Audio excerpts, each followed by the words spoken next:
তাহলে সরকারের উপরে কথা বললে শাস্তি আছে, গভর্নমেন্টের উপরে কথা বললে শাস্তি আছে, বাহিনীর উপরে কথা বললে তার আইন আছে, শাস্তি আছে। আল্লাহর নবী আর কোরআনের যদি অবমাননা করা হয় তাহলে এর কি শাস্তি নাই? কিন্তু আমরা পাই না, আমাদেরকে বারবার বলা হয় আইন হাতে তুলে নেওয়া যাবে না, আইন হাতে তুলে নেওয়া যাবে না।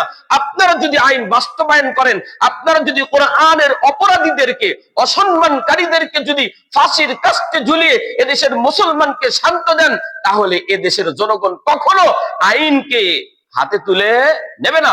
পক্ষান্তরে আপনারা যদি শাস্তি না দেন, কোরআনের বিরুদ্ধে যারা, কোরআনের দুশমন যারা, নবীর দুশমন যারা, কোরআনের অবমাননাকারী যারা, নবীর অপমাননাকারী যারা, তাদেরকে যদি শাস্তি না দেন, তাহলে বাংলাদেশের তৌহিদি জনতা এই আইনকে নিজের হাতে তুলে ওই সমস্ত কুলাঙ্গারকে রাস্তার ভিতরে পিছে ফেলতে তারা রাজি আছে। কথা বলেন ঠিক কিনা?